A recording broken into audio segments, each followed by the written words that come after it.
Hello, it's Andrea at truenourishment.com, and today I'm going to talk to you about chicken stock or chicken broth. There is actually not a lot of difference between chicken stock and chicken broth, so I use the words interchangeably. I think that chicken stock, it's referred to a very concentrated broth. So after you have boiled a broth for a long time, then it becomes stock. Focus on what is called mineral-rich bone stocks. And the reason why is because a stock made out of bones, it's a perfect vehicle for minerals that are just in the best environment for the body to absorb them. So it's a really great way to get some real minerals, not minerals that you get from supplements, or when the minerals from the bones are in the water, the body really understands them well. The body's like, oh, I get this, this is zinc, this is calcium. The gelatin that is present in real broth, and I'm saying real, I really want to highlight that, because you're not going to find these benefits from broth that you buy at a store. You have to do it yourself. So if you have concerns around your digestive tract anywhere, if you have issues with your food coming down here, ulcerous, in your stomach, or down, in your colon and your large, small, small intestine? Small intestine, thank you. It's just going to help you heal anything along the way, this gelatin in the broth. So this is why, this is kind of one of the really important bases of good nutrition, and I encourage everyone to develop a practice of making some broth, and I'm going to show you how easy it is.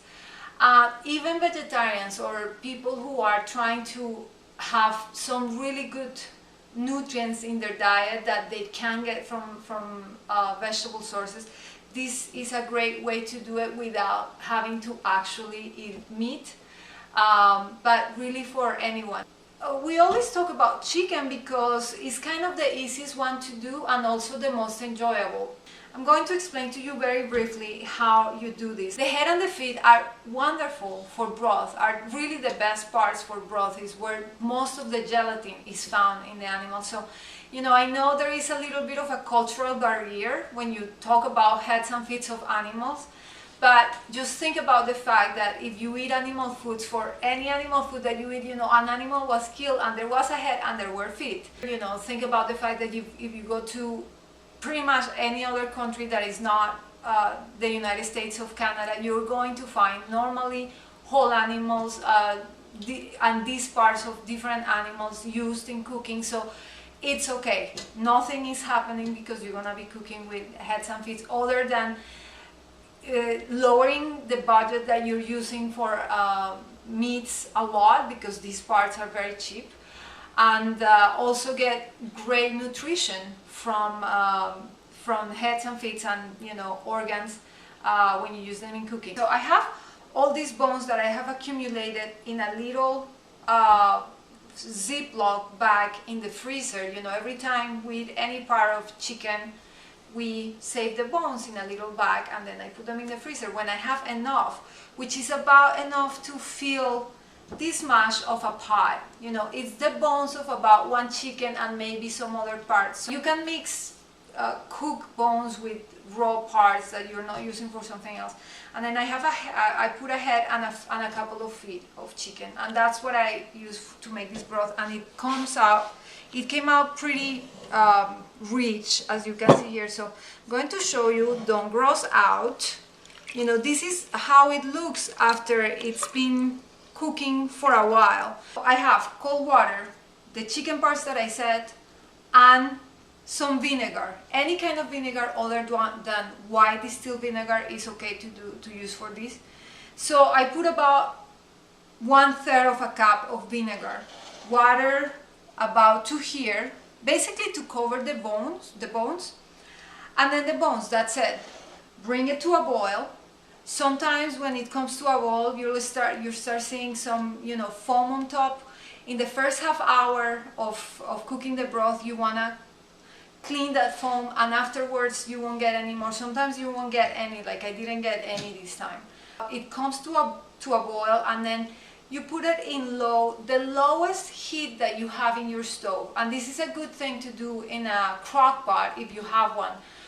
Because you know, you just cook it forever in very low heat, but you can do it in the stove top. I do the whole process in this pot. Put it down to a simmer, the very lowest simmer that you can get in your stove, and then just leave it there. I recommend from 12 to 24 hours.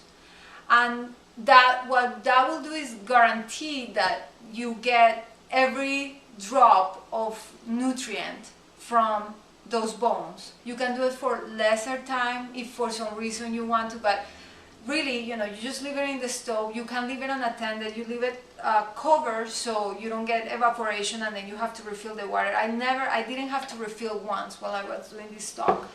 You know, you see the bones are almost melting at this point after cooking for so long, and that's what you want. And you have a very rich broth here, probably because, you know, there was a head in there. So this is done. You know, this is the, I guess, what some people would think is kind of the icky part to do. So this is simply a strainer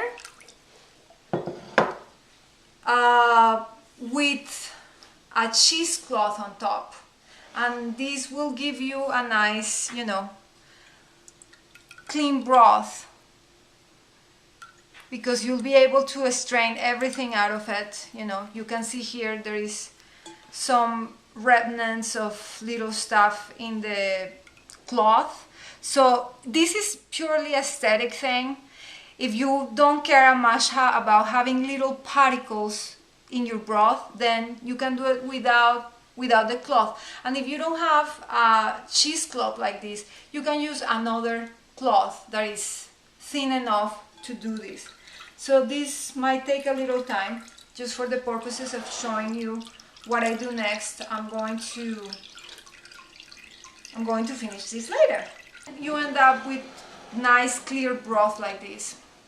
There is no vegetables, there is no salt, there is nothing on this broth. This is kind of a virgin broth that you can use in any way you want to use afterwards. At this point, there are two things that you can do. If you don't have a space in your fridge or your freezer, then you can reduce this broth by cooking it and let it evaporate. So you will end up with a very thick, almost syrupy stock, and that will just be concentrated stock that when you're gonna use is going to have, you're gonna have to add more water when you're gonna use it. If you don't wanna have that extra work, if you have a space in your fridge, in your freezer, then you don't have to do that. And what I have found very useful to do lately is I put it in the freezer.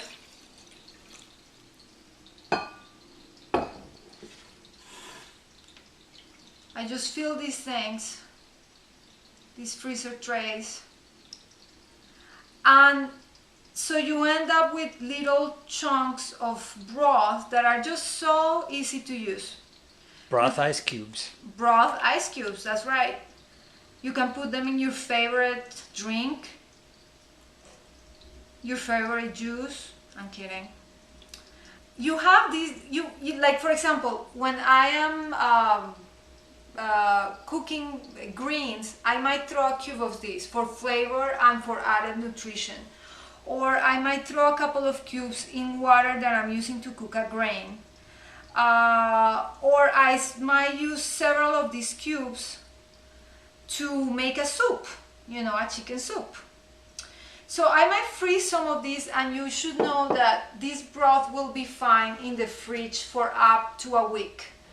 And then you can still use it. You would have to just bring it to a boil again, and then you can use it. Then you can just freeze it like this, and even if you have less space, then you freeze it, You put it in freezer bags, and then you can do more.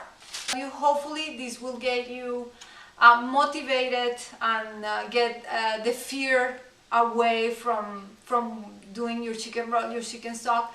This is a really great thing that you will do for your health. That's it. Let's have some ice broth. All right. Bye-bye.